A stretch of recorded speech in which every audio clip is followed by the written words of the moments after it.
오늘은 대림절 넷째 주일입니다. 오늘 교회력에 따른 말씀은 마태복음 1장입니다.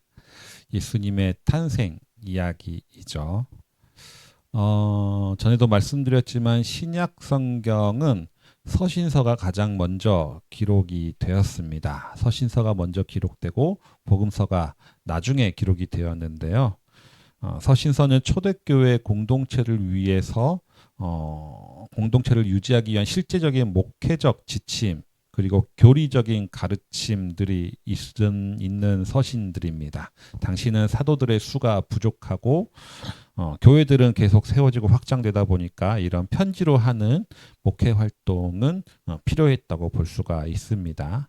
반면에 예수님의 생애를 기록하는 것은 그다지 초대교회 초반에는 필요성을 느끼지 못했습니다. 왜냐하면 예수님과 함께 생활했던 사도들과 목적자들이 생존해 있고 그들이 생전에 주님이 다시 오실 것이라는 어떤 임박한 종말 사상을 갖고 있었기 때문에 증언을 들으면 되는데 굳이 이걸 기록해 가지고 할 필요가 없었던 거죠. 하지만 예수님의 재림이 자꾸 늦어지고 사도들은 점점 세상을 떠나기 시작하니까 더 이상 예수님의 생애를 눈으로 목격한 증인들이 점점 줄어들게 되죠. 그래서 나중에 복음서를 기록을 하게 되었습니다. 네 개의 복음서 중에 이제 마태, 마가, 누가복음 이 세 개를 공관복음이라고 하는데 이 세 개의 복음서는 서로를 참고하면서 같은 구조로 쓰여져 있습니다. 그 중에 성서학자들은 마가복음이 가장 먼저 쓰여졌다라고 이야기합니다. 그리고 마태복음과 누가복음은 이 마가복음을 참고하고 또 본인들의 다른 자료들을 취합해서 기록했다라고 이야기하고 있는데요. 그래서 마가복음은 AD 70년 이전에 기록됐을 것이다 라고 보고 마태복음과 누가복음은 그로부터 한 10년 후인 80년쯤에 기록되었을 것이라고 보고 있습니다. 근데 이 마태복음과 마가복음 사이에 이 저작 시기의 차이가 있는데 그 차이에 엄청난 중요한 역사적인 사건이 있습니다. 그 사건은 바로 유대 로마 전쟁인데요. 전에도 많이 말씀드렸지만 유대 로마 전쟁 가운데 그 AD 70년경에 예루살렘 성전이 파괴되는 경험을 합니다. 그리고 예루살렘 성전의 파괴는 그 당시 유대인들에게 엄청난 충격을 주었습니다. 그 충격으로 인해서 로마 제국과 황제를 향한 적개심과 분노는 점점 더 커져가고 그리고 메시아 대망 사상이 더 커지게 되었습니다. 이 상황 속에서 기록된 것이 이제 마태복음과 누가복음이거든요. 특히 마태복음은 그중에 유대인들을 대상으로 적은 복음서이기 때문에 그 당시 유대인들의 성전 파괴에 대한 유대인들의 충격과 트라우마 속에서 기록되었다라고 볼 수가 있습니다. 그러다 보니까 마가복음에는 없는 내용이 마태복음에 기록되어 있는 것들이 있습니다. 그 중에 하나가 예수님의 탄생 이야기입니다. 예수님의 탄생 이야기는 마가복음에는 없지만 마가복음에는 없습니다. 마가복음은 가장 먼저 세례 요한이 등장하고 그리고 예수님이 세례 요한에게 세례를 받으면서 마가복음에 처음 등장을 하거든요. 그러니까 우리가 성탄절에 많이 듣는 예수님의 탄생 이야기, 천사가 마리아에게 수태고지를 한다거나 베들레헴 마국간에서 태어났다거나 동방박사나 뭐 목자들이 찾아와서 경배했다거나 하는 이야기들은 마가복음에는 기록되어 있지 않습니다. 왜냐하면 마가가 그것을 기록할 당시에는 그건 별로 중요하지가 않았기 때문입니다. 실제로 예수님이 공생의 활동을 어떻게 했느냐가 중요한 거지 예수님이 어떤 사역을 했는지를 기록하는 것이 목적이었지 예수님의 혈통이나 예수님의 신분이나 이런 것은 별로 중요하지 않았기 때문입니다. 탄생 이야기의 목적은 신분이나 혈통을 때문에 탄생 이해가 필요한 거거든요. 태생부터 다르다라는 것을 보여주기 위한 것인 거거든요. 하지만 마태복음을 기록하게 되자 마태복음을 기록할 때 AD 70년 이후에 성전이 파괴된 이후에는 예수님의 탄생 이야기가 중요해집니다. 왜냐하면 유대인들이 메시아 대망이 커졌기 때문인 거죠. 예수님은 정말 우리가 바라던 유대인의 왕이고 다윗의 자손이며 그리스도라는 것을 확신할 수 있는 중요한 증거가 되는 것이 예수님의 탄생 이야기이기 때문입니다. 그런데 유대 로마 전쟁, 마태복음을 기록하기 전에 있었던 유대 로마 전쟁으로 인한 예루살렘 성전의 파괴와 비슷한 일들이 실제로는 예수님 탄생할 때도 일어났었습니다. 기원전 4세기에 당시 이스라엘을 통치하던 헤롯 대왕이 죽거든요. 그러자 갈릴리 전역에서 이때를 틈타서 로마를 대항하는 반란들이 일어납니다. 그 중에 갈릴리의 중심 도시, 갈릴리의 수도라고 할 수 있는 세포리스에서 가장 극렬한 저항 운동을 하거든요. 여기서는 왕실 무기고를 습격하기 할 정도로 엄청난 유대인의 반란이 일어납니다. 그러자 근처에 시리아에 있던 로마 군단이 내려와서 이 반란을 진압하는데 아주 참혹하게 진압을 합니다. 세포리스라는 도시 자체를 아예 지도상에서 지워버리고요. 도시 전체를 불태우고 주민들을 모두 노예로 팔아넘기고 그리고 반란에 가담한 2,000명을 모두 십자가에 못 박아서 길가에 세워둡니다. 그러니까 이 세포리스의 파괴는 그 당시 갈릴리에서 살아가던 유대인들에게는 엄청난 트라우마와 상처를 남겼던 거죠. 특히 예수님의 육신의 아버지인 요셉 그리고 나중에 예수님이 살아가던 동네가 나사렛인데 나사렛은 이 세포리스에서 얼마 떨어지지 않는 작은 마을이거든요. 걸어서 1시간 정도 되는 거리라고 하는데 특히 요셉과 예수님이 공생에 사역하기 전에 직업이 목수라고 하는데 우리가 생각하는 가구 만들고 의자 만들고 하는 목수라기보다는 건축을 하는 건축 현장에서 일하는 목수에 더 가깝다고 합니다. 그래서 나사렛에서 나중에 세포리스를 재건하게 될 때 그 재건할 때 일꾼으로 일을 했을 것이다 라고 하는 성서학자들의 추측도 있습니다. 그러니까 예수님의 살았던 그 동네 갈리 전체에서 이 세포리스라는 도시가 지워졌다는 사실은 엄청난 충격과 공포 가운데 상처 가운데 있었다는 거죠. 그리고 그러한 시대적 상황 속에서 예수님이 태어났다라는 겁니다. 따라서 예수님이 태어날 당시 유대인들에게 그리고 나중에 80년이 지나서 마태복음을 기록할 때 그 당시 유대인들에게도 마태복음 1장의 예수님의 탄생 이야기는 그저 동화와 같은 아주 낭만적인 이야기는 아니었습니다. 로마 제국의 압제와 폭력 아래 시달리고 있던 유대인들에게 새로운 왕이 태어났다. 진짜 메시아가 나타났다. 등장했다라는 희망의 선언이 바로 이 예수님의 탄생 이야기였다라는 거죠. 그렇다면 마태복음에서 예수님은 이때 태어난 새로운 왕, 예수님은 어떤 왕이라고 소개하고 있느냐? 오늘은 그걸 한 4가지 정도로 정리를 해 왔는데요. 첫 번째로는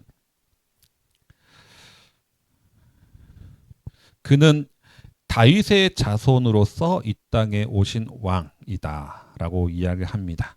오늘 본문 그 앞부분은 저희가 읽지 않았지만 마태복음 1장 전반부는 다 족보로 돼 있잖아요. 1장 1절에 보면 아브라함의 자손이며 다윗의 자손인 예수 그리스도의 계보다고 하면서 이 족보가 쫙 진행이 되는데 즉 예수님은 아주 완전한 유대인 아브라함의 자손이며 다윗의 자손이라는 것을 드러내는 족보입니다. 유대인들에게 다윗의 자손이라는 건 단순히 과거의 왕가의 피를 물려받았다는 것을 의미하는 것은 아니거든요. 아모스서 9장에 보면 다윗의 무너진 장막을 다시 일으키겠다라는 하나님의 약속을 믿고 있기 때문에 하나님이 다윗 왕조의 회복을 약속하셨다라는 것을 유대인들은 기대하고 있기 때문에 이는 다윗의 자손으로서 이 땅에 왔다는 것은 하나님이 인정하신 진짜 왕이라는, 하나님이 보내신 참된 메시아라는 것을 의미하는 표현입니다. 그런데 이 당시 시대에 이 예수님의 다윗의 자손으로서, 아브라함의 자손으로서 예수님은 누구와 크게 대조가 되냐면 헤롯 대왕과 크게 대조가 됩니다. 이 당시 이스라엘을 통치하는 이는 헤롯 대왕인데요. 예수님이 태어날 당시 대헤롯인데, 그런데 헤롯은 아브라함의 자손이긴 하지만 직계 혈통은 아니거든요. 에서의 자손입니다. 그들은 에돔 사람, 신약에서는 이둠의 사람인데 에돔의 자손으로서 나중에 유대교로 개종한 사람이거든요. 게다가 이 헤롯을 왕으로 임명한 이는 로마 황제입니다. 로마 황제가 헤롯을 이 지역의 왕으로, 유대인의 왕으로 임명한 거죠. 유대인들이 보기에 헤롯은 가짜 유대인의 왕입니다. 진짜 아브라함의 자손도 아니며 하나님이 임명하신 왕이 아니라는 거죠. 가짜 왕이 다스리고 있는 이 땅에 진짜 왕이 태어났다라는 겁니다.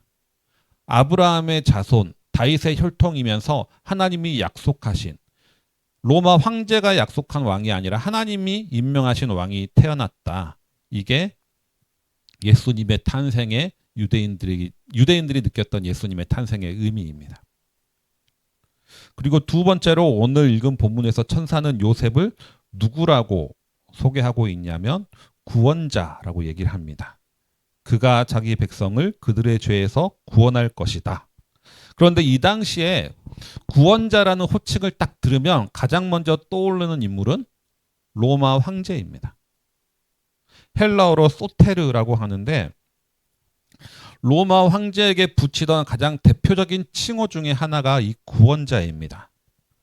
아우구스투스 이후의 로마 황제들은 자기 전쟁을 끝내고 평화를 가져온 구원자라고 칭송을 받았습니다.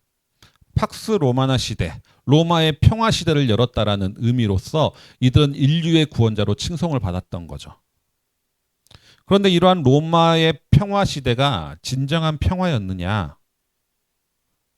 로마 시민권자에겐 그랬겠죠. 로마 귀족들에게는 그랬을 겁니다. 하지만 유대인들에게는 로마 황제가 절대 구원자일 수가 없습니다. 오히려 수많은 유대인들을 학살하고 성전을 파괴하고 수천 명을 십자가형을 했던 학살자이며 압제자였던 거죠. 이걸 보면 당시 로마 황제가 팍스 로마나를 가져왔다라고 칭송을 받았던 것을 보면 지금 이 시대에도 본인을 피스메이커라고 생각하는 한 인물이 생각납니다. 전 세계 분쟁 지역에 관심을 가지고 전쟁을 끝내고 평화를 만들어내려고 노력하는 한 인물이 있습니다.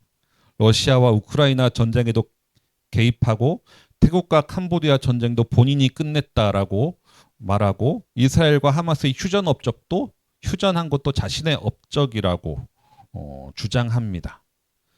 그런데 이 트럼프가 평화를 이루는 방식은 어떤 방식입니까?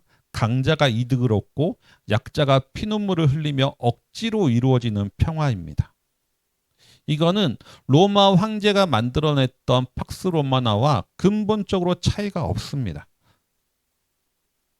로마 황제들은 이렇게 자신들이 힘으로, 무력으로 평화를 가져왔다고 하면서 구원자라는 칭송을 받았던 거죠.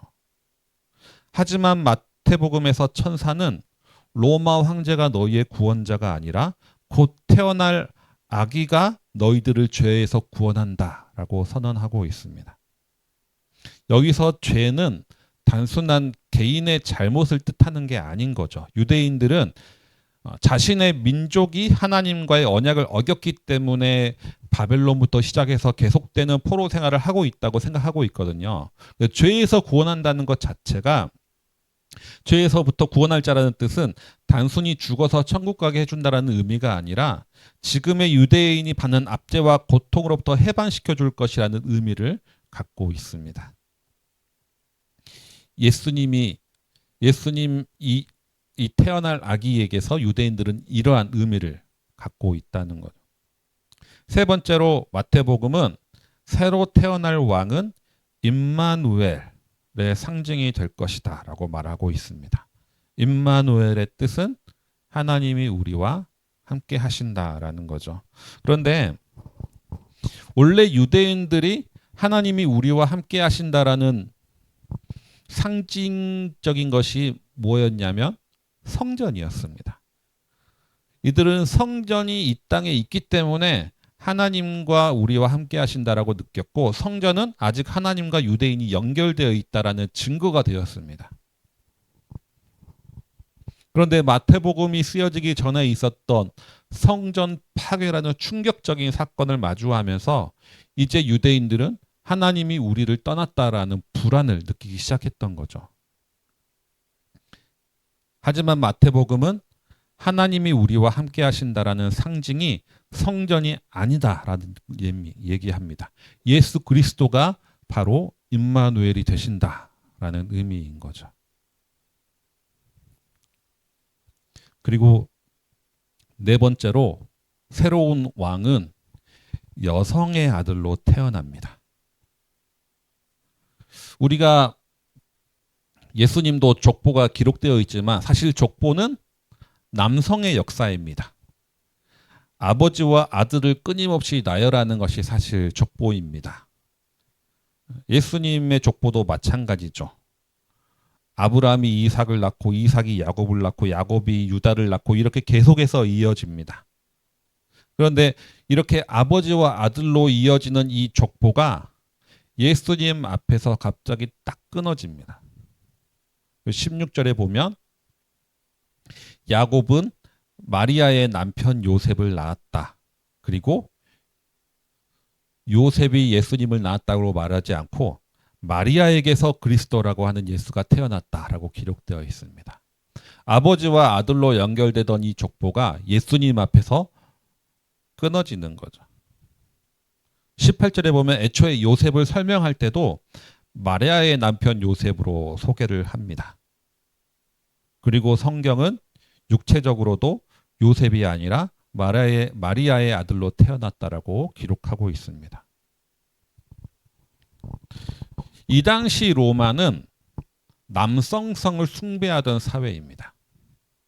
로마의 가장 중요한 덕목 중인 비르투스라는 덕목은 남성을 상징하는 단어입니다. 힘, 용기, 지배, 정복을 뜻하는 말입니다. 칼로 남을 굴복시키는 것을 의미하는 거죠. 가부장적 위계 질서가 로마 사회를 지탱하는 가장 중요한 근본이 되었습니다. 하지만 예수님은 이러한 가부장적 위계 질서 안에서 태어나신 게 아니라는 것. 예수님은 요셉의 아들이 아니라 마리아의 아들로 태어났습니다. 이는 힘을 숭배하고 폭력을 찬양하고 남성성을 우상화하던 당시 로마 체제의 균열을 일으키면서 새로운 왕이 등장한다는 것을 의미하는 겁니다. 이게 바로 동정녀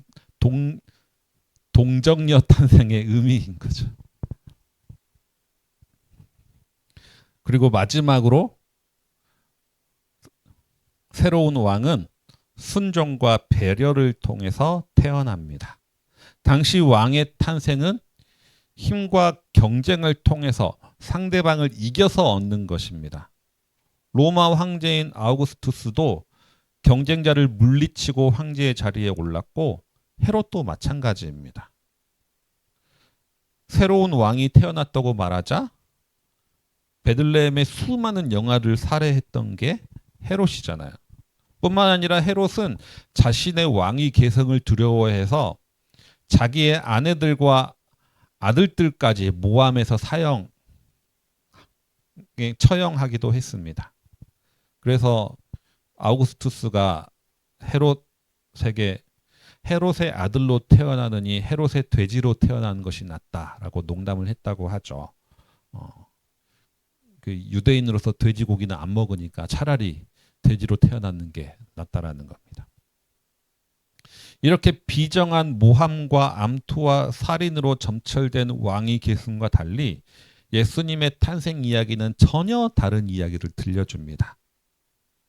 마리아가 처녀임에도 잉태했다는 사실을 요셉이 알게 되자 요셉은 마리아에게 부끄러움을 주지 않으려고 최대한 노력합니다. 사실 처녀에게 아들이 태어난다는 것 자체가 엄청난 희생을 강요하는 일이잖아요. 이거는 뭐 간음죄로 고발당하면 돌로 쳐 죽임을 당할 수도 있는 심각한 일입니다. 하지만 마리아도 그렇고 요셉도 그렇고 하나님의 뜻에 순종하면서 예수님이 태어납니다.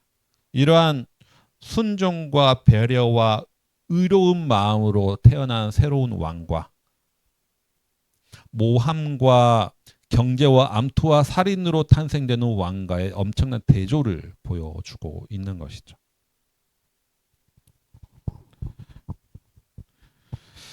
말씀을 정리하겠습니다. 예수님이 태어날 당시의 시대적 상황은, 그리고 마태복음이 기록될 당시의 그 상황은 피지배 민족이었던 유대인들에게는 너무나 가혹하고 엄혹한 시대였습니다. 로마 제국에 의해서 수많은 동족들이 학살당하고 눈에 보이는 하나님의 임재의 상징인 성전이 파괴되면서 어떤 희망도 보이지 않던 시대였습니다. 로마 황제는 무력으로 반란들을 제압하고 수천 명을 십자가에 못 박으면서 스스로를 나는 평화를 만들어내고 있다고, 나는 인류의 구원자라고 칭했습니다.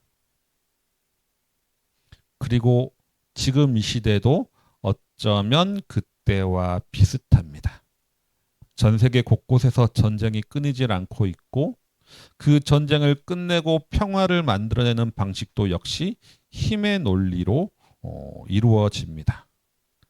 약한 자들에게는 혐오와 조롱을 하는 것이 일상이 되어가고 있고 권력을 이용해서 약한 이들을 착취하는 것이 더 이상 부끄러움을 모르는 시대가 되어가고 있습니다. 이러한 시대 속에 우리도 성전을 잃어버린 유대인들처럼 느낄 때가 많이 있습니다. 점점 무너져가는 한국교회의 모습을 바라볼 때면 교회에서 상처받는 사람들과 그리고 부정과 비리를 일삼는 이들의 모습을 보면 정말 하나님이 우리를 떠나셨나라는 생각이 들 때도 있습니다. 하지만 오늘 복음서는 이때의 새로운 왕이 탄생했다라는 것을 우리에게 일깨워 줍니다. 그 왕은 여전히 하나님이 우리와 함께 계신다라는 것을 일깨워 주고 힘과 권력으로 만들어간 거짓 평화와 질서를 무너뜨리고 참 구원을 우리에게 약속하십니다. 요셉과 마리아는 이러한 하나님의 약속을 믿고 순종함으로써 예수 그리스도의 길을 예비했습니다. 이처럼 우리도 이러한 꿈을 잃지 않고 내 삶의 자리에서 주의 길을 열어가시는 모든 성도님들 되시기 바랍니다. 주신 말씀 기억하시면서 내일을 바라오며 기도 침묵으로 드리겠습니다.